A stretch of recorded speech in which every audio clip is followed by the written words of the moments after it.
One evening of wine, the black woman who taught the billionaire about desire. She slid the wine glass across the table and said 3 words that would change my life: don't drink it yet. I was a billionaire who'd acquired vineyards like trophies, never tasting a single bottle.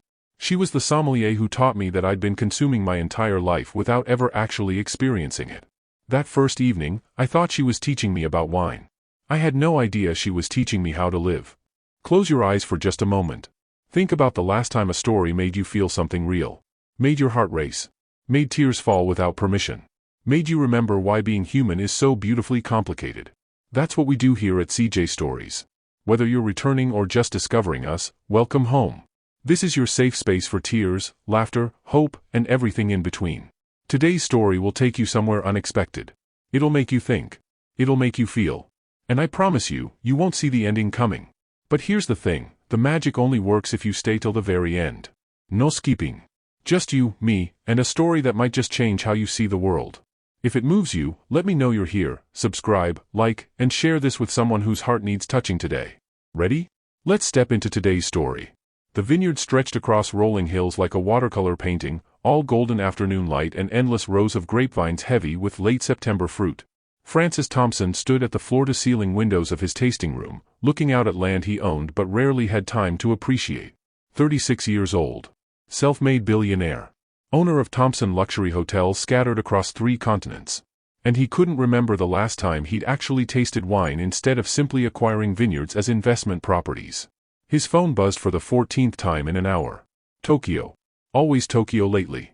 Mr. Thompson? His estate manager, Patricia, appeared in the doorway.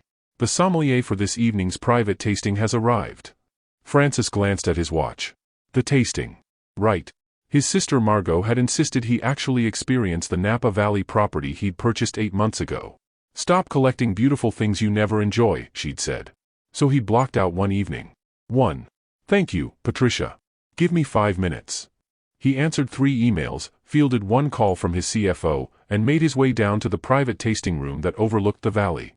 The space was intimate, designed for exclusive experiences, exposed brick, candlelight, a table set for 2 that suddenly seemed presumptuous. You're early, he said, stepping through the arched doorway. The woman standing by the wine display turned, and Francis forgot whatever else he'd been about to say. She was beautiful in a way that made him aware he'd stopped breathing. Deep brown skin that seemed to glow in the candlelight, natural hair pulled back in a low bun that emphasized the elegant line of her neck, and eyes that assessed him with the same careful attention he usually reserved for balance sheets. She wore black, simple and professional, slacks and a fitted blouse, but carried herself with a confidence that suggested she knew exactly what she brought to any room she entered. I'm precisely on time, she said, her voice warm with a hint of amusement. 6 o'clock. You're Francis Thompson? I am. He crossed the room, extending his hand. And you are? Alice Brown. I'll be guiding your tasting this evening. Her handshake was firm, brief, professional. I understand you own this vineyard but haven't had the chance to actually experience what it produces. Is that accurate? Embarrassingly so. Nothing embarrassing about it. You're here now. She gestured to the table. Shall we begin? Francis found himself sitting across from her, watching as she poured the first wine with the kind of focused attention he usually only saw in operating rooms or boardrooms. Her hands moved with practiced precision, the pour exactly measured, the angle of the bottle just so. This is from your estate's oldest vines, Alice said, sliding the glass toward him. Planted in 1982. The terroir here is exceptional, volcanic soil, perfect drainage, ideal sun exposure. He reached for the glass, but she held up one hand. Not yet. First, just look at it. What do you see? Francis paused, slightly off balance. People didn't usually tell him to wait. It's red. Her lips curved. Very observant. What else? He looked closer, feeling oddly like a student called on without having done the reading. It's translucent at the edges? Good. That tells us about age, about the grape variety. Now swirl it gently, you're not mixing a cocktail, just waking it up. He did, aware of her watching him. Now smell it. Don't stick your nose in like you're searching for something. Just hover above the glass and breathe. Francis inhaled. The scent hit him unexpectedly, rich, complex, layers he didn't have words for. What do you smell? Alice asked. I have no idea. Yes, you do. Don't think about what you're supposed to smell. What does it remind you of? He breathed in again. Cherry. Maybe leather? Something darker. Earth after rain? When he looked up, she was smiling at him like he'd just solved a complicated equation. That's exactly right. You have a good nose. Something warm spread through his chest that had nothing to do with the wine he hadn't yet tasted. Now drink, Alice said. He did. The wine opened up across his tongue, completely different from the hurried glasses he usually consumed at business dinners. This demanded attention. This made him slow down. What do you think? She asked. I think I've been drinking wine wrong my entire life. She laughed, and the sound did something to the careful composure he'd maintained since entering the room. You've been drinking it fast. There's a difference. Wine is meant to be experienced, not consumed.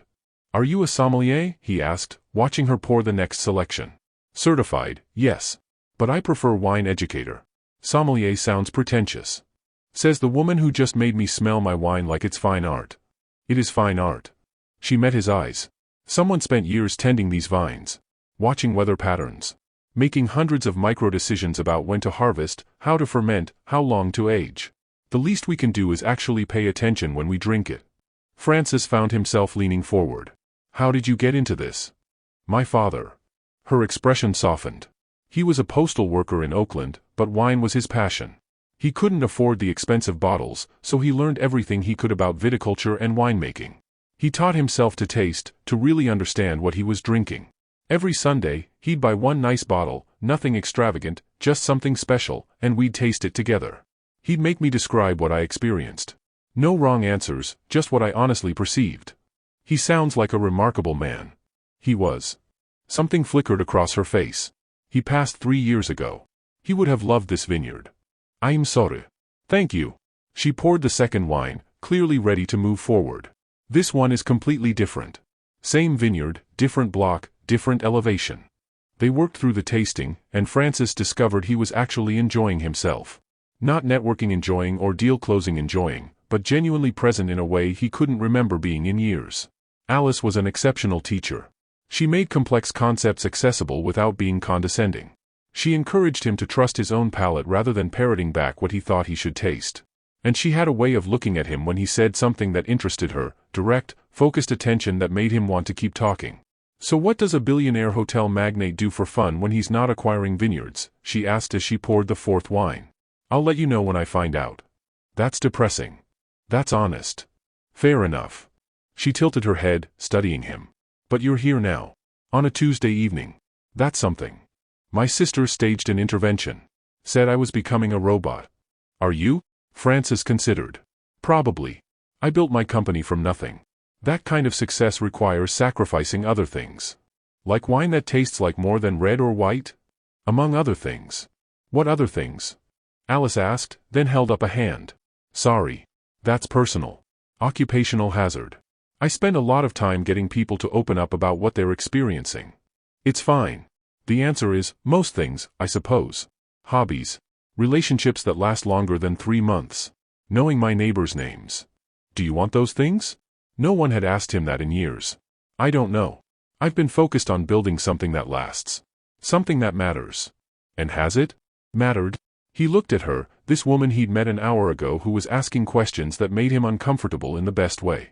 I have 17 hotels across the world. Thousands of employees. A portfolio that would make most investors weep with envy. That's not what I asked. I know. He picked up his wine glass, swirled it the way she'd taught him. The honest answer is I'm not sure anymore. Alice was quiet for a moment, her dark eyes holding his. Thank you for that. The real answer, I mean. You're easy to talk to. Part of the job. Wine loosens people up. I don't think it's the wine. Something shifted in the air between them. Alice looked away first, reaching for the next bottle. We should continue. I've got 2 more I want you to try. They moved through the remaining wines, but the conversation had deepened.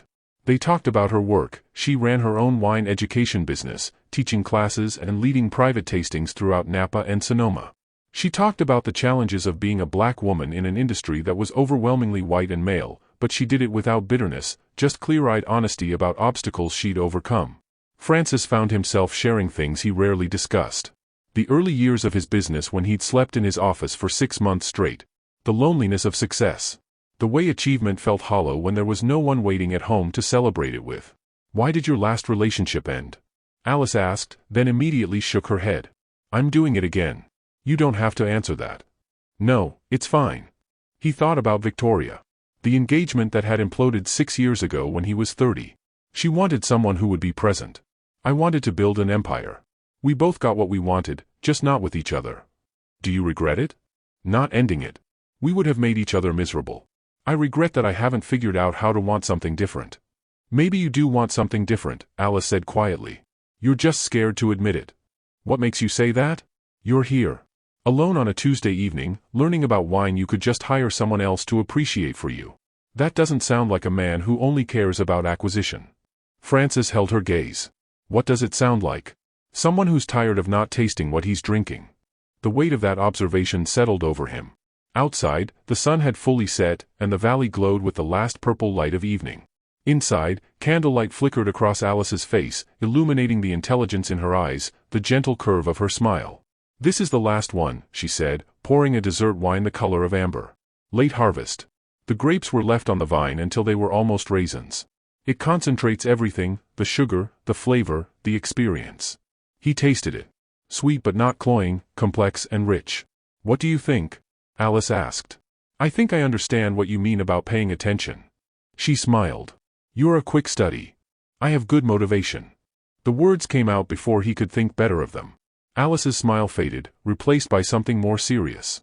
Mr. Thompson. Frances. Please. Frances. She set down her glass carefully. I should probably be clear about something. I'm here professionally. This is a tasting, not a date. I know that. Do you? Because the way you're looking at me right now suggests otherwise. He should back off. Apologize. Maintain appropriate boundaries. Instead, he said, how am I looking at you? Like you're trying to figure out what I taste like. The bluntness of it caught him off guard. He laughed, surprised. You don't pull punches. I'm 33 years old. I don't have time for games or misunderstandings. But she was smiling slightly. For the record, I'm looking at you the same way. I just have more practice maintaining professional boundaries. What if I don't want you to maintain them? Then I'd say we just met 2 hours ago and you don't know anything about me beyond the fact that I can teach you about wine. I know you loved your father. I know you built a business from passion, not just profit. I know you ask questions that make people think. I know you have the most beautiful smile I've seen in years. Alice studied him for a long moment. You're very direct. You said you don't have time for games. Neither do I. What exactly are you proposing here, Frances? Dinner. Tomorrow night. Somewhere that's not my vineyard. No wine education required. Just two people getting to know each other. You're my client. This tasting is over. Patricia will process the payment. Tomorrow, I'd just be a man asking you to dinner. A billionaire asking me to dinner. Does that matter? It might. That kind of wealth comes with complications. So does everything worth having, Frances said. Alice stood, began gathering her materials. He watched her move, efficient and graceful, and felt something he hadn't experienced in longer than he could remember, genuine curiosity about another person. Desire that went beyond physical attraction. She turned at the door. What restaurant? Relief and anticipation flooded through him. You choose. Anywhere you want. There's a place in Yountville. Small, intimate, exceptional food. The French Laundry. Frances smiled. You don't think small, do you? You asked me to choose. I'll make a reservation. 7 o'clock? 8. I have a class until 7:30. 8 it is. He stood, walked toward her. Alice? She looked up at him, and he was struck again by her directness, the way she didn't look away or play coy. I'm glad you were early, he said. I told you. I was on time. My mistake. She smiled, and it felt like winning something important. Good night, Frances. Good night. He watched her walk away, heard her car start in the distance, and stood alone in the tasting room surrounded by empty glasses and the lingering scent of wine. For the first time in 6 years, Frances Thompson was thinking about something other than his next acquisition. He was thinking about a woman with intelligent eyes and a beautiful laugh who taught him how to actually taste what he was drinking. His phone buzzed. Tokyo again. He turned it off completely and poured himself another glass of the late harvest wine. Then he sat down, swirled it gently, breathed in its complex perfume, and finally tasted it. Really tasted it. And smiled. 3 days had passed since the tasting, and Frances had thought about Alice approximately 700 times. He knew because he'd caught himself mid-thought during a conference call with his Tokyo development team, during a site inspection in downtown Napa for a potential boutique hotel, and while reviewing quarterly reports at 2 in the morning. Their dinner at the French Laundry had been exceptional. Not because of the 9-course tasting menu, though that had been remarkable. But because Alice had looked at him across the table with those dark, intelligent eyes and said, "Tell me something true about yourself. Something you don't put in interviews."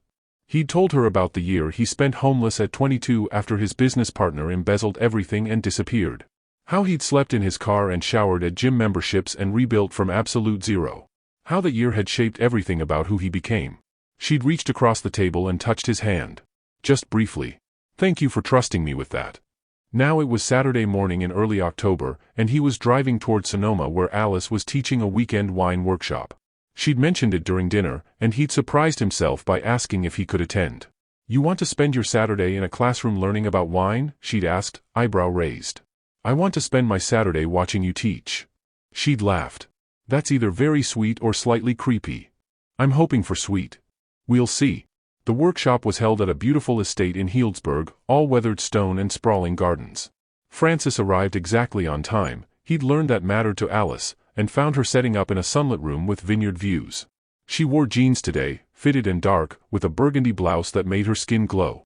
Her hair was down, natural curls framing her face. She looked up when he entered, and her smile did that thing to his chest again. "You actually came," she said. "I said I would. People say a lot of things." She gestured to the semicircle of chairs. "Fair warning, this is a beginner class. You might be bored." "Impossible." The class filled up, 12 people ranging from young couples to retirement-age wine enthusiasts. Frances took a seat in the back, content to watch Alice work. She was magnetic. She made everyone feel comfortable immediately, learning names, asking about their experience with wine, creating an atmosphere where no question was too basic.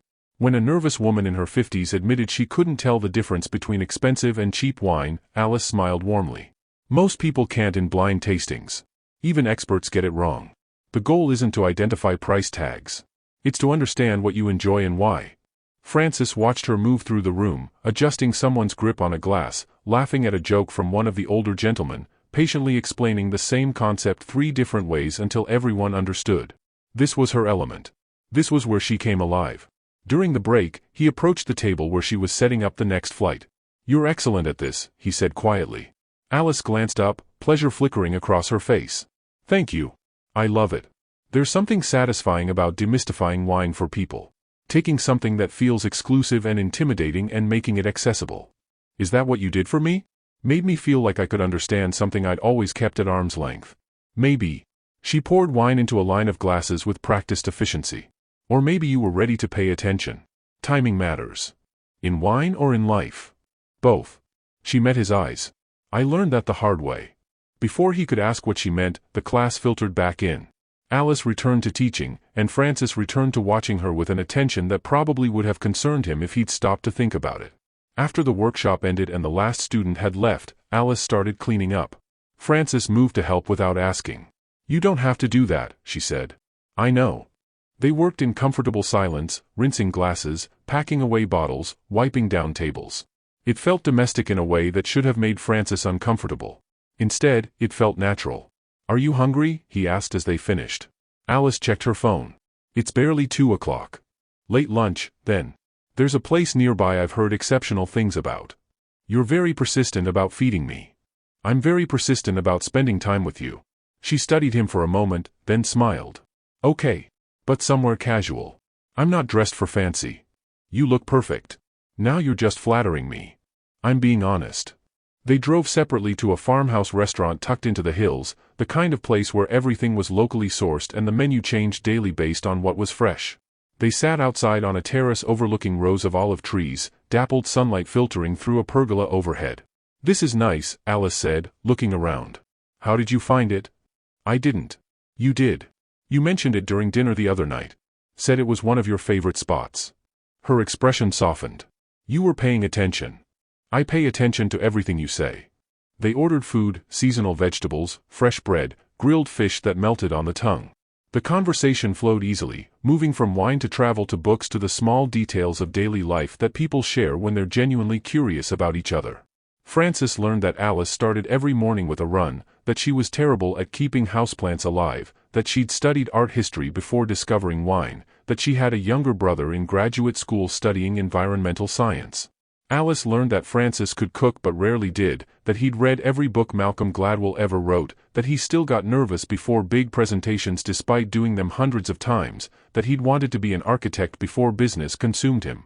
"Do you ever think about what you'd be doing if you hadn't built Thompson Hotels?" Alice asked, breaking off a piece of bread. "Sometimes. Usually at 3 in the morning when I can't sleep." "And what's the answer?" Francis considered. "Something with my hands, I think. Building things physically, not just on paper. Restoring old homes, maybe. Creating spaces that feel like they have history and soul." "Your hotels don't have soul?" "They have what market research says people want." "That's not the same thing." Alice tilted her head. "You sound disillusioned." "Not disillusioned. Just aware that I traded one thing for another. Every choice has a cost." "What did you trade?" He met her eyes. "The chance to build a life instead of just a business." The weight of that admission hung between them. Alice reached across the table, her hand covering his. "You're 36, not 90. You still have time." "Doi? I'm not sure I remember how to want anything beyond the next acquisition." "You wanted to come to my workshop today." "That's different." "How?" "Because I wanted to see you. That's simple. Everything else in my life is complicated." Alice's thumb traced a small circle on the back of his hand. "I like simple." "Tell me about your life," Francis said. "What does Alice Brown want?" She leaned back, her hand slipping away, and he immediately missed the contact. "I want my business to grow. I want to reach more people, make wine education accessible to communities that have been excluded from it historically. I want to buy a small house with land where I can grow my own grapes someday. Nothing massive, just enough for a hobby vineyard." "That sounds wonderful." "It's a long way off. Real estate in wine country is absurd, and I'm still building my client base." "How long have you been doing this full-time?" 2 years. Before that, I worked at a high-end restaurant in San Francisco while building my education business on the side. I finally took the leap after my father died. Life's too short to keep putting off what matters. "Do you miss the city?" "Sometimes. I miss the diversity, the energy. Napa is beautiful but it's very white, very wealthy. I stand out everywhere I go." Francis had noticed that at the workshop, how she'd been the only black woman in the room, how she'd navigated that reality with grace but also with awareness. "Does that bother you?" "It's complicated. I love what I do, and this is where the wine is. But yeah, sometimes I get tired of being the only one. Of having to prove myself more than someone else would. Of people assuming I'm serving the wine, not teaching about it." "I'm sorry you have to deal with that." Alice shrugged. "It is what it is. I'm not the first black woman to work in a predominantly white industry, and I won't be the last. I just try to be visible, be excellent, and open doors for the people coming behind me." "You're remarkable." "I'm practical. Bitterness doesn't change anything. Action does." They talked through the afternoon, watching the light change across the valley, ordering coffee and then dessert neither of them really wanted because neither was ready to leave. "Can I ask you something?" Alice said, tracing the rim of her coffee cup. "Anything." "Why me? You could be spending time with anyone. Why are you here with a wine educator on a Saturday afternoon instead of doing whatever billionaires do on weekends?" Francis smiled. "What do you think billionaires do on weekends?" "I don't know. Fly to Monaco. Buy small countries. Count money." "That's disappointing. I was really looking forward to counting my money this afternoon." She laughed. "Seriously, though. Why?" "Because you make me want to pay attention. To wine, to conversation, to moments I would usually rush through. You make me feel present. That's a lot of pressure to put on a person you barely know." "Then let me know you better." Alice studied him, her expression thoughtful. "I had my heart broken badly about 5 years ago. I was 30, thought I'd found my person. Turned out he had a very different vision of the future that didn't include me. It took a long time to trust again." "Are you saying you don't trust me?" "I'm saying I'm careful now. I don't jump into things. I don't assume good intentions just because someone says the right words." "That's fair. What would help you trust me?" "Time. Consistency. Seeing if the person you are right now is the person you are in a month, in 3 months." "I can do that." "Can you?" "You travel constantly. Your life is complicated. I'm not interested in being someone's weekend distraction." Francis reached across the table, waited until she met his eyes. "You're not a distraction. You're the first person in years who's made me want to rearrange my priorities." People say things like that early on. Then reality sets in. You're skeptical. I'm realistic. Okay. Then let me be realistic too. I travel for work, yes. But I choose where to spend my time. I have people who can handle most things. The question isn't whether I can make time. It's whether I want to. And I want to, Alice. Very much. She was quiet for a long moment. I have a class in San Francisco next weekend. Would you want to come with me? See my world, not just the wine country bubble. Yes. I'm staying with my brother. You'd need your own hotel. I own several in the city. I think I can manage accommodations. Alice smiled. Right. Billionaire. I keep forgetting. Please do. I prefer when you look at me like I'm just Francis. You're not just anything. The sun was setting when they finally left the restaurant, painting the sky in shades of amber and rose. They stood by their cars, neither quite ready to leave. Thank you for today, Alice said. For coming to the workshop, for lunch, for good conversation. Thank you for letting me in. I'm still deciding about that. I know. I'll wait. She stepped closer, close enough that he could smell her perfume, something warm and subtle. You're very patient for someone who built an empire through aggressive acquisition. You're worth being patient for. Alice looked up at him, her dark eyes searching his face. I'm going to kiss you now. Unless you have an objection. No objections. She rose on her toes, her hand touching his chest lightly, and pressed her lips to his. The kiss was soft, exploratory, with a sweetness that made his heart race. When she pulled back, she was smiling. Well, she said. Well, he echoed. I should go. I have an early morning tomorrow. What time? 6. I'm teaching a sunrise tasting in the vineyards. That sounds amazing. It is. You should come. I'll be there. Alice shook her head, still smiling. You're serious? Completely. Text me the location. Francis, it starts at 6:30 in the morning. I'll bring coffee. She laughed, kissed him once more, quicker this time but just as sweet, and got in her car. He watched her drive away, then stood in the parking lot for another minute, just breathing. His phone buzzed. A text from Alice, you really don't have to come tomorrow. I know you're not a morning person. He replied, how do you know I'm not a morning person? Her response came immediately, educated guess based on the fact that you're a billionaire who sets his own schedule. Francis smiled and typed, I'll be there at 6:15. With excellent coffee. You're ridiculous. See you tomorrow, Alice. He drove back to his vineyard feeling lighter than he had in years. The sky was full dark now, stars emerging over the valley. Instead of going inside to work, Francis walked through his vineyard, touching the grapevines, feeling the weight of clusters that would be harvested soon. He thought about Alice's father, who'd spent his life loving wine from a distance, teaching his daughter to appreciate beauty he couldn't always afford.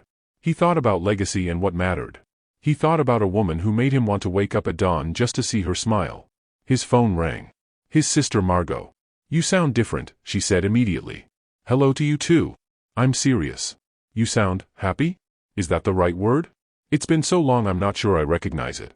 Francis laughed. I met someone. Oh my God. Tell me everything. He did. Not everything, but enough. About Alice and wine and feeling present for the first time in recent memory. I like her already, Margot said. When do I get to meet her? Slow down. We've known each other a week. And you're already waking up at dawn for her. Francis, you don't wake up at dawn for quarterly earnings reports. She's different. I can tell. Just don't mess it up by being your usual workaholic self. I'm trying not to. Good. I'm rooting for you. You deserve this. After they hung up, Francis stood in his vineyard under a sky full of stars and allowed himself to imagine a future that included more than acquisition and growth. A future that tasted like good wine and felt like Alice's hand in his. Tomorrow at 6:15, he'd bring her coffee. And he'd keep showing up. For as long as she'd let him. For the first time in 6 years, Francis Thompson was building something that had nothing to do with his business empire. He was building hope. 2 months had passed since that first evening in the tasting room, and Francis had fallen completely in love with Alice Brown. He knew the exact moment it happened. They'd been walking through San Francisco's Mission District in late October after her class, looking for street art she wanted to show him. She'd stopped in front of a vibrant mural, eyes bright with appreciation, and said, "My father always told me that beauty doesn't have to be expensive to matter. It just has to make you feel something." Standing there watching her face, Francis had felt everything. Now it was early December, and they'd fallen into a rhythm. Francis had cut his travel by 60%, delegating more to his executive team. He spent long weekends in wine country, mornings watching Alice teach, evenings cooking dinner together at her small apartment in Napa. During the week, she'd sometimes drive to San Francisco where he kept a penthouse, and they'd explore the city like tourists. They hadn't said the words yet, but Francis felt them constantly. Every time Alice laughed at something he said. Every time she fell asleep on his shoulder during a movie. Every time she looked at him like he was more than his bank account. Tonight, they were at his Napa Vineyard estate for a private dinner. Patricia had prepared the main house for a formal event tomorrow, a gathering of wine industry leaders and potential investors that Francis had committed to months ago. "This place is enormous," Alice said, looking around the main dining room with its vaulted ceilings and crystal chandeliers. "You actually live here?" "Sometimes. When I'm in Napa. It feels more like a museum than a home." Francis looked around, seeing it through her eyes. She was right.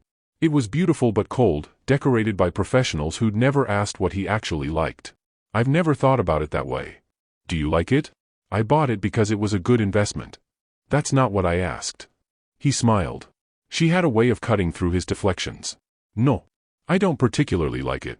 It's too big, too formal. It doesn't feel like mine." Alice walked to the windows overlooking the valley. "What would feel like yours?" "Something smaller. Warmer. A place where I could actually cook in the kitchen without feeling like I'm intruding on the chef's territory." "You have a chef?" "Patricia arranges for one when I'm entertaining." "Francis, that's ridiculous. You can cook." "Not like a professional." She turned to face him. "Do you hear yourself? You don't use your own kitchen because a professional might use it better. That's the saddest thing I've heard all week." He crossed to her, pulling her into his arms. "Then cheer me up." She kissed him, and for a moment everything else fell away. These past 2 months had taught him what he'd been missing. Not just physical intimacy, though that had been wonderful, but the feeling of being known. Of someone seeing past the success and wealth to the person underneath. When they pulled apart, Alice rested her forehead against his. "I'm falling for you. I thought you should know." His heart stuttered. "I fell weeks ago. I've just been waiting for you to catch up. Took me longer. I'm cautious." "I know. It's one of the things I love about you." She pulled back, eyes searching his face. "You love things about me?" "I love you, Alice. All of you." Her smile was radiant. "Good.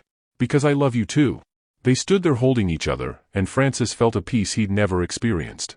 This was what mattered. Not the empire, not the accolades. This woman in his arms who made him want to be present for his own life. His phone rang. He ignored it. It rang again. "You should get that," Alice said. "It can wait." But it couldn't, apparently, because his phone rang 4 more times in quick succession. Francis finally checked it. His CFO, Martin. His VP of Development, Sarah. His Tokyo team leader, Kenji. And Margot. "Something's wrong," he said, stepping away to call Martin back. The conversation lasted 3 minutes. When Francis hung up, his hands were shaking. "What happened?" Alice asked, concern evident in her voice. "There's a situation. With the Tokyo property. The deal we've been working on for 18 months. Apparently, there are structural issues that weren't disclosed, our contractor has threatened to walk, and the whole thing might collapse if I don't get there immediately." "How immediately?" "There's a flight leaving San Francisco Airport in 4 hours. If I leave now, I can make it." Alice's expression shifted, something guarded entering her eyes. "Okay. I'm sorry. The event tomorrow, I'll have to cancel it. Patricia can handle everything, but I should be here and I won't be." "It's fine. Work happens." "Alice." He reached for her hand. "I know this is bad timing. When's good timing for a crisis? Come with me." She blinked. "To Tokyo? Why not? You've never been." "I'll be tied up during the days, but we'd have evenings together. I can show you the city." "Francis, I have classes scheduled. 3 this week alone, and a private tasting on Saturday that I've been planning for a month." "Right. Of course. I wasn't thinking. How long will you be gone?" He ran a hand through his hair. "I don't know. A week, maybe 2. Depends on how quickly we can resolve the issues. 2 weeks. I'll come back sooner if I can. And I'll call every day. Video chat, whatever you want." Alice stepped back, wrapping her arms around herself. "This is your life, isn't it? Crisis management. Flying across the world at a moment's notice. Putting everything else on hold when business calls. This is unusual. We've had 2 months without anything like this. Have we? You've cut back, yes. But Francis, you're still running a global company. This won't be the last emergency. There will always be something that needs your immediate attention." He felt the ground shifting beneath him. "What are you saying?" "I'm saying I need to think about what this actually looks like long term. You and me. Because I love you, but I'm not sure how to build a relationship with someone whose life is this unpredictable. People do it all the time. Plenty of couples manage different schedules." "I know. But I've been here before, Francis. With David. He was a surgeon, always on call, always choosing the emergency over us. I told myself it was fine, that I understood, that love meant being flexible. And then one day I realized I'd spent 3 years waiting for him to have time for me. I'm not David. I know you're not. But the pattern feels familiar. Francis felt panic rising in his chest. So what do you want me to do? Let a $200 million deal collapse? Put thousands of jobs at risk? No. I want you to go to Tokyo and handle your crisis. I just need some time to think about whether I can do this. Do what? Be with me. Be with someone whose work will always come first. That's not fair. You're the one who taught me to pay attention to my life instead of just my business. You changed everything for me. Alice's eyes were sad. I don't want to be the thing you fit in between emergencies. I want to be the priority. And I'm not sure that's possible with your life. I can make it possible. Can you? Because right now, you're getting on a plane in 4 hours. You have to. I understand that. But this is what our life would look like. Me understanding. You leaving. Promises to make it work. And eventually, I'd wake up and realize I was alone most of the time. Francis crossed to her, taking her hands. I love you. That's not going to change because I have to travel for work. Love isn't always enough. Presence matters. Consistency matters. I need to know that I'm building something with someone who's actually going to be there. I'm here now. Until the next crisis. Alice, please. Don't do this. She pulled her hands away gently. I'm not doing anything. I'm being honest about my concerns. That's what people who love each other do. Then let me be honest too. I'm terrified. This is the first real thing I've had in years, and I'm terrified I'm going to lose it because of timing. It's not just timing. It's priorities. And I think you need to figure out what yours actually are. You're my priority. Your phone has rung 6 more times since we started this conversation. Francis looked down. She was right. Messages were flooding in. His team needed decisions. The situation was escalating. I have to go, he said quietly. I know. Can we talk while I'm gone? Work through this?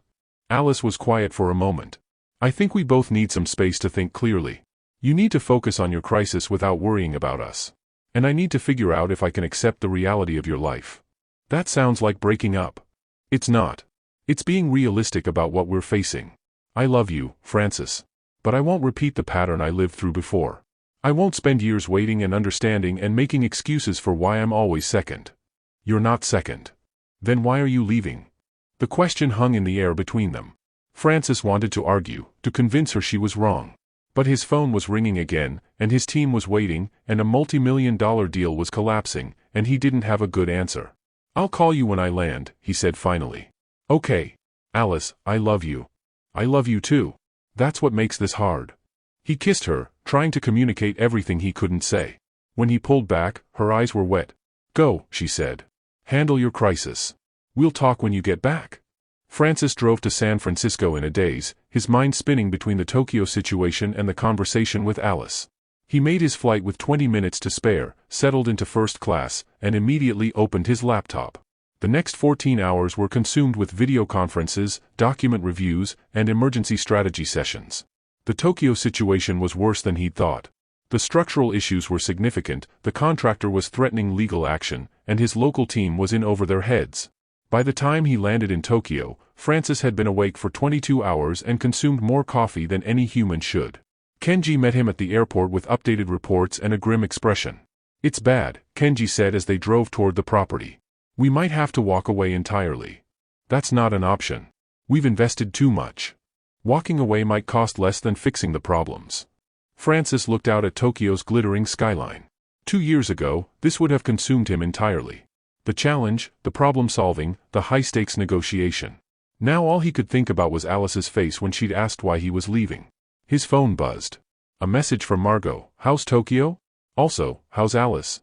You've been weird about her lately. He typed back, Tokyo is a disaster. Alice is? I don't know. I think I might have messed everything up. Margot's response was immediate. What happened? She asked me to choose.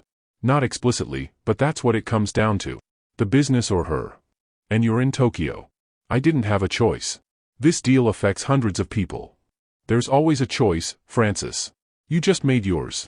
He stared at the message, something cold settling in his stomach. Was that what he'd done? Chosen the business over Alice without even realizing it? Another message from Margot: for what it's worth, I think you can have both. But you have to actually want both. Not just say you do. Francis put his phone away and focused on the crisis at hand. He'd proven he could build an empire. Now he needed to figure out if he knew how to build a life. And whether the woman he loved would still be there when he did. The next week was brutal. 18-hour days navigating legal complexities, structural assessments, contractor negotiations, and team management. Francis barely slept, functioning on caffeine and adrenaline. He called Alice every night like he'd promised. The conversations were short, careful. She told him about her classes, about a new client she'd signed, about her brother's upcoming graduation. He told her about progress on the Tokyo situation, about missing her, about wanting to be home. But something had shifted. There was a distance in her voice that hadn't been there before. A guardedness that broke his heart. "I miss you," he said on the 7th night. "I miss you too. We're making progress here. I might be able to come home in a few days." "That's good. I'm glad it's working out." "Alice, are we okay?" She was quiet for a long moment. "I don't know. Are we? I want us to be. So do I. But wanting isn't the same as knowing how to make it work. When I get back, can we sit down and really talk about this? Figure out a path forward? Maybe. I'm still thinking. About us? About whether I can do this. Whether I'm strong enough to be with someone whose life is this complicated. You're the strongest person I know." "That's sweet. But strength isn't the issue. Compatibility is." After they hung up, Francis sat in his Tokyo hotel room overlooking the city and felt more alone than he'd been in years. He'd built everything he'd set out to build. And he was on the verge of losing the only thing that actually mattered. His phone rang. Martin, with news that the contractor had agreed to new terms. The Tokyo deal would move forward. Crisis averted. Francis should have felt relief. Victory, even. Instead, he felt hollow. He'd won the battle. But he was terrified he'd lost the war. Francis landed at SFO on a gray December afternoon, 2 weeks after he'd left. The Tokyo deal was salvaged, restructured with better terms than originally negotiated. His team had called it a masterclass in crisis management. His board had sent congratulatory emails. Martin had already scheduled press releases. None of it meant anything. He'd texted Alice from the plane, just landed. "Can I see you?" Her response had taken 30 minutes. "I'm teaching until 8. Maybe tomorrow? Maybe tomorrow. Not yes. Not I've missed you. Maybe tomorrow." Francis drove to his San Francisco penthouse, unpacked his suitcase, and stood in the middle of his living room feeling like a stranger in his own life. The space was immaculate, professionally decorated, and utterly soulless. Like the Napa estate. Like everything he owned. He'd built an empire of beautiful empty spaces. His phone rang. "Margot. You're back," she said. "Few hours ago. Have you seen her?" "Not yet. She's busy tonight." Margot was quiet for a moment. "Francis, I'm going to say something and I need you to really hear it." "Okay. You're about to lose the best thing that's ever happened to you. And it won't be because of bad timing or bad luck. It'll be because you're too afraid to actually change." "I'm not afraid to change." "Yes, you are. You've built your entire identity around the business. It's where you feel competent, in control. Relationships are messy and unpredictable, so you've avoided them. But Alice is different, and you know it. The question is whether you're brave enough to choose her." "I did choose her. I called every night. I'm back as soon as I could be." "You chose her within the parameters you're comfortable with. That's not the same as actually putting her first." "So what do you want me to do? Walk away from everything I've built?" "I want you to figure out what actually matters to you. Because right now, you're trying to have everything without sacrificing anything. That's not how life works." After they hung up, Francis sat in the gathering darkness and forced himself to think honestly about what Margot had said. She was right. He'd been managing Alice like a business problem. Optimizing his time, maintaining contact, believing that effort equaled commitment. But he hadn't actually changed anything fundamental about how he lived. The Tokyo crisis had proven that. When the call came, he defaulted to old patterns without hesitation. Work first, everything else second. Because work was where he felt valuable. Where his contribution was measurable and his success undeniable. With Alice, there were no metrics. No quarterly reports. Just showing up, being present, choosing her again and again. That terrified him in ways that multi-million-dollar deals never had. His phone buzzed. A text from Alice: "Actually, I finished early. Are you still awake?" Francis responded immediately, "Yes. Can I come to you? I'm at my apartment. Be there in 45 minutes. He drove to Napa through light rain, his heart pounding. The lights were on in her second-floor apartment when he arrived. She opened the door before he could knock, like she'd been watching for him. She looked tired. Beautiful, always beautiful, but there were shadows under her eyes that hadn't been there 2 weeks ago. "Hi," she said. They stood in her doorway, the space between them feeling like miles. "Come in," Alice said finally. Her apartment was small, maybe a tenth the size of his penthouse, but it felt like a home. Plants on the windowsills, artwork on the walls, books stacked on every surface. A half-empty mug of tea sat on the coffee table next to a notebook filled with her handwriting. "Do you want something to drink?" she asked. "Just to talk to you." They sat on her couch, not quite touching. The distance felt intentional. "How was Tokyo?" Alice asked. "Successful. We restructured the deal, resolved the issues. It actually ended up better than the original terms." "That's good. I'm glad. How were your classes?" "Fine. Good, actually. I signed 2 new corporate clients while you were gone. Tech companies wanting team-building experiences around wine education." "Alice, that's wonderful." "It is. It's good momentum." They were talking like polite acquaintances. Francis hated it. "I missed you," he said. "I missed you too. But something's changed." Alice pulled her knees up to her chest, wrapping her arms around them. "I did a lot of thinking while you were gone. About what I want, what I can accept, what I deserve. And I deserve someone who's present.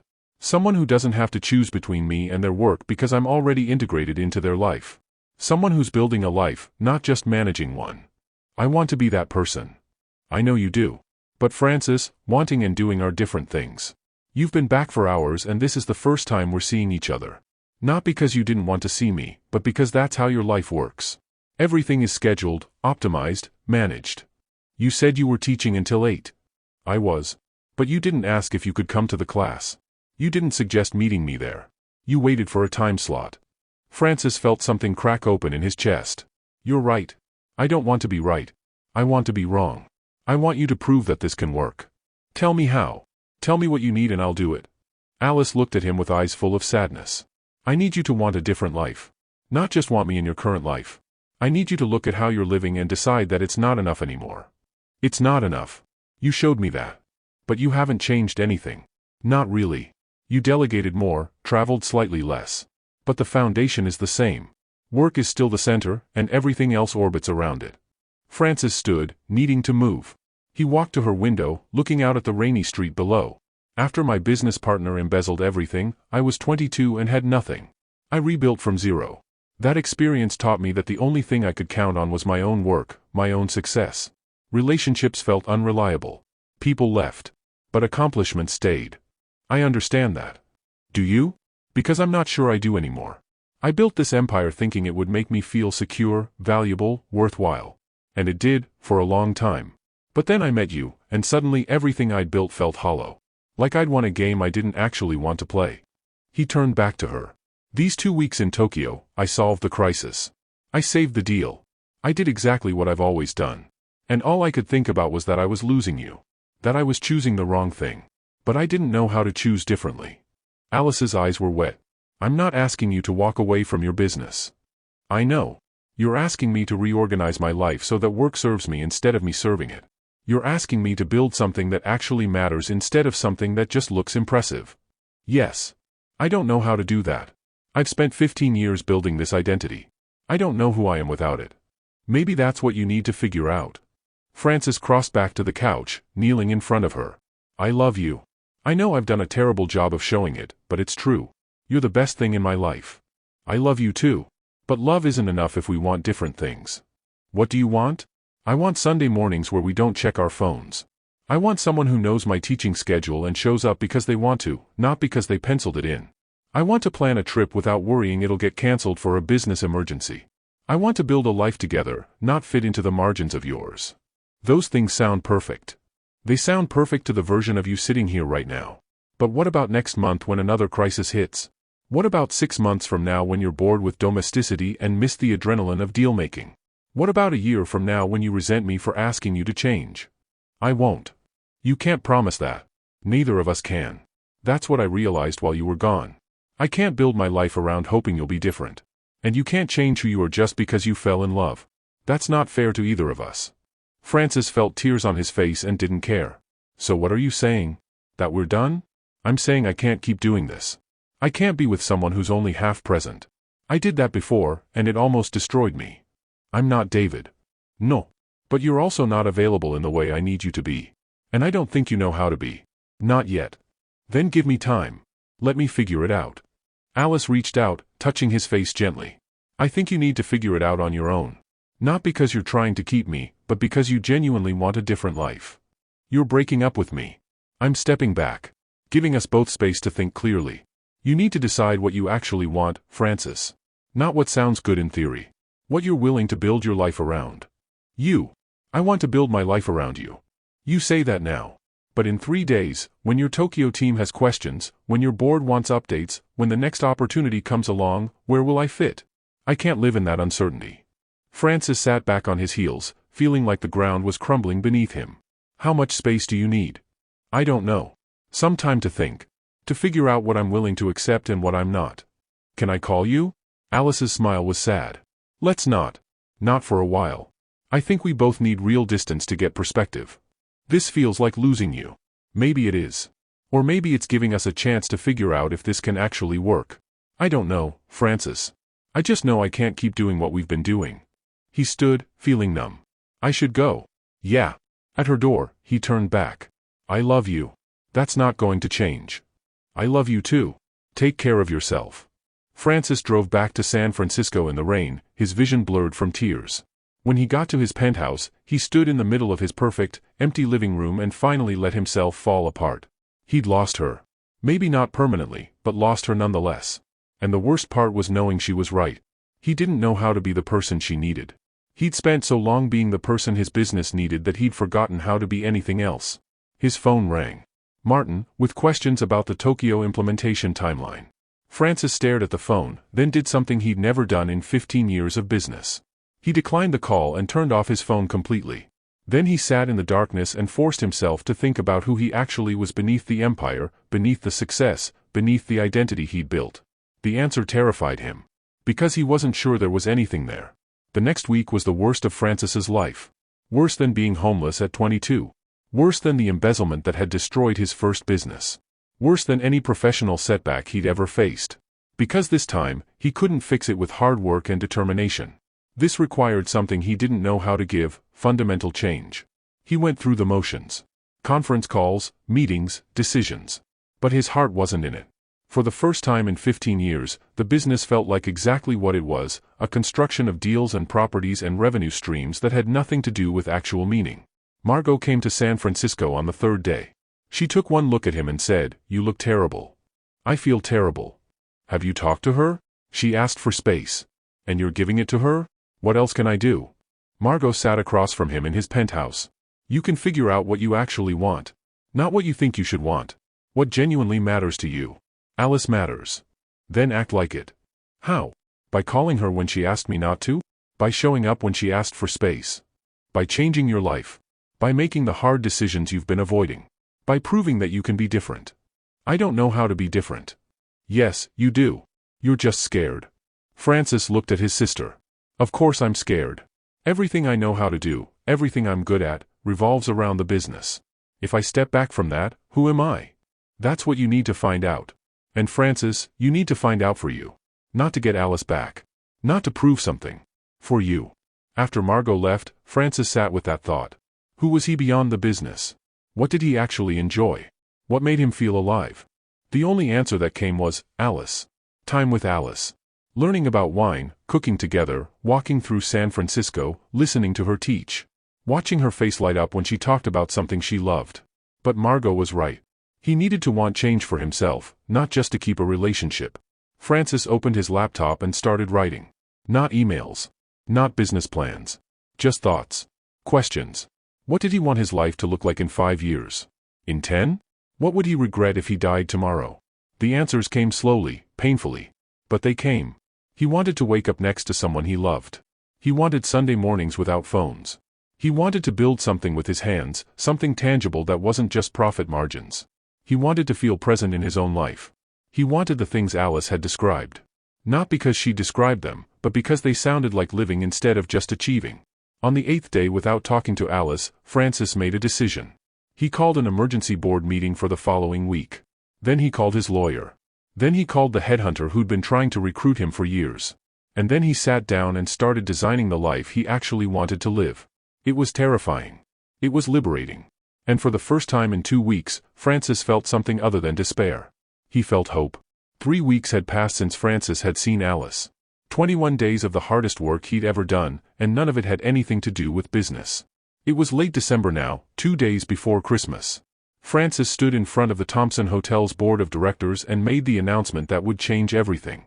Effective January 15th, I'm stepping down as CEO, he said, watching shock register on every face.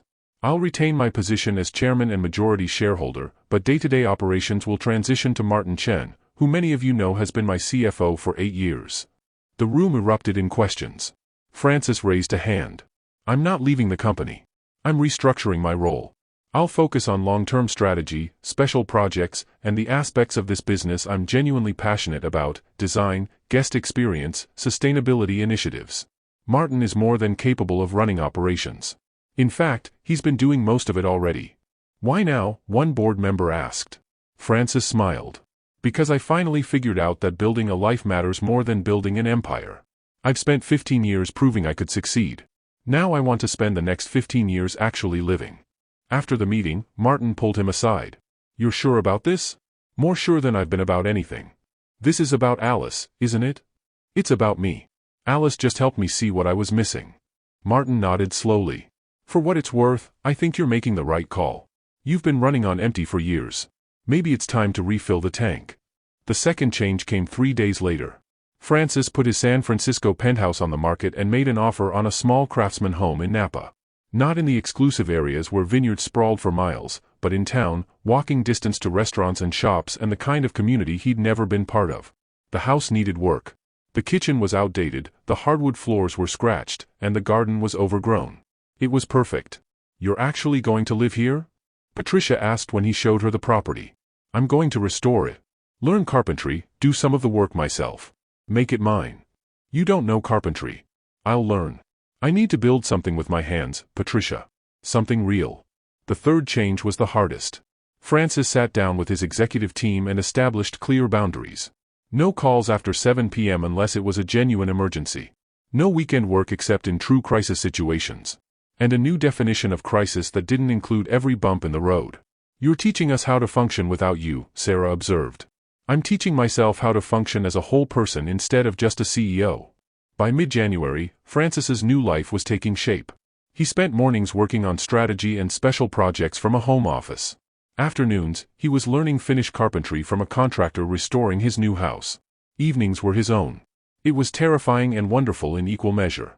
He hadn't contacted Alice. Every day, he wanted to.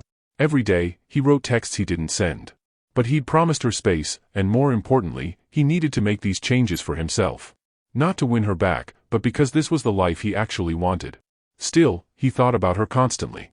Wondered if she was happy. If she was teaching her classes, signing new clients, moving forward without him.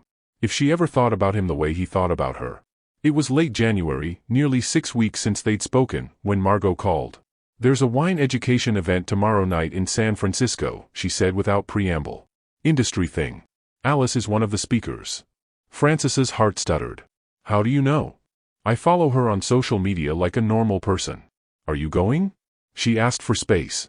It's been 6 weeks. And you've completely reorganized your life. Don't you think she should know that? I don't want to pressure her. Francis, I love you, but you're being an idiot. You've made incredible changes. You're becoming the person she needed you to be. But she doesn't know that because you haven't told her. What if she's moved on? What if she hasn't? What if she's been waiting for you to show up and prove that you meant what you said? After they hung up, Francis pulled up the event information.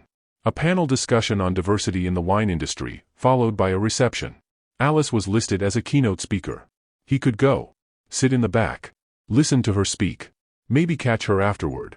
Or he could respect the space she'd asked for and stay away. Francis thought about the man he'd been 6 weeks ago, reactive, controlled by his business, unable to choose anything over work. And the man he was becoming, intentional, present, building a life instead of just managing one. Alice deserved to know about that transformation. Not because it would necessarily change anything between them, but because she'd been the catalyst. She deserved to see what she'd helped him understand. He bought a ticket to the event. The venue was an upscale gallery in downtown San Francisco, wine country photographs lining the walls, people in cocktail attire mingling with glasses of wine. Francis arrived early, took a seat in the back row, and waited. When Alice walked onto the stage, his breath caught. She wore a deep blue dress that made her skin glow. Her hair was styled in elegant twists. She looked confident, poised, and so beautiful that Francis felt the loss of the past 6 weeks like a physical ache. Then she began speaking, and he remembered why he'd fallen in love with her in the first place. The wine industry has a diversity problem, Alice said, her voice clear and strong. But more than that, it has an access problem. Wine education, wine appreciation, even basic wine literacy, these things are gate-kept by cost, by geography, by cultural assumptions about who belongs in these spaces. She spoke about her father, about learning to love wine in a household where expensive bottles weren't accessible. About building her business to make wine education available to communities that had been historically excluded. About the importance of representation and the work still to be done. Francis listened, pride swelling in his chest. This woman was remarkable. Not just because she was smart and passionate, but because she was genuinely making a difference in her industry. When the panel ended and the reception began, Francis stayed in his seat, suddenly unsure. Maybe coming had been a mistake. Maybe he should leave before she saw him. But then Alice's eyes swept the room and landed on him. She froze, wine glass halfway to her lips. Their eyes held across the crowded room. Francis stood slowly, his heart pounding. Alice set down her glass and walked toward him. The crowd seemed to part. Or maybe that was just how it felt. She stopped a few feet away. You were incredible up there. Thank you. What are you doing here? I came to hear you speak. I hope that's okay. It's okay. She studied his face. You look different. I am different. Francis. Can we talk? Somewhere quieter? Alice glanced back at the reception, then nodded. There's a courtyard outside. They walked through the gallery in silence, slipped through glass doors into a small courtyard strung with lights. It was cold, January air sharp and clean, but the space was empty and quiet. 6 weeks, Alice said. I wasn't sure if you'd respect the space or if I'd pushed you away completely. I almost didn't. I wanted to call you every single day. Why didn't you? Because you were right. I needed to figure out what I actually wanted. Not what I thought I should want. What genuinely mattered to me. And what matters? Francis took a breath. I stepped down as CEO. I'm still chairman and majority shareholder, but I handed daily operations to Martin. My role now is strategic oversight and special projects. Things I'm actually passionate about instead of just things that need managing. Alice's eyes widened. Francis, that's huge. I bought a house in Napa. Not the estate, I'm selling that. A small craftsman that needs restoration. I'm learning carpentry, doing some of the work myself. Building something tangible. You're learning carpentry? Badly, but yes. Turns out I'm decent with a saw and terrible at finishing work. But I love it. The physicality of it, the tangibility. Creating something that isn't just numbers on a spreadsheet. I don't understand. You did all this in 6 weeks. I did all this because you helped me see that I'd built a life I didn't actually want to live. You were the catalyst, Alice. But I made these changes for me. Because I finally understood that achievement without presence is just expensive loneliness. Alice leaned against the courtyard wall. I thought about you constantly. Wondered if you were okay. If you hated me for pushing you away. I could never hate you. You gave me the greatest gift anyone ever has, you showed me what I was missing. I was so scared I'd made a mistake. That I'd lost you by asking for too much. You didn't ask for too much. You asked for what you deserved. Someone present. Someone building a life you could be part of. I just needed time to become that person. And are you? That person? Francis crossed to her, close enough to see the flecks of gold in her dark eyes. I'm becoming him. It's a process. Some days are easier than others. But Alice, I wake up now and think about how I want to spend my day, not just what needs to get done. I have time for Sunday mornings. I have space for spontaneity. I have a life that someone could actually fit into instead of margins to squeeze people into. Francis. Her voice was soft. I love you. That hasn't changed. But I understand now that love without compatible lives doesn't work. So I'm building a compatible life. Not to win you back, though I desperately want that. But because this is who I want to be. Alice's eyes were wet. You really stepped down as CEO? 2 weeks ago. Martin is exceptional. The company is in good hands. And you're happy with that decision? Happier than I've been in years. Turns out I don't actually love running a global hotel empire. I love design, I love creating guest experiences, I love the creative parts. The operational management was just what I thought I had to do. What do you love? Alice asked. You. Learning about wine. Working with my hands. Sunday mornings. The possibility of building something real with someone I love. He paused. What do you love? Teaching.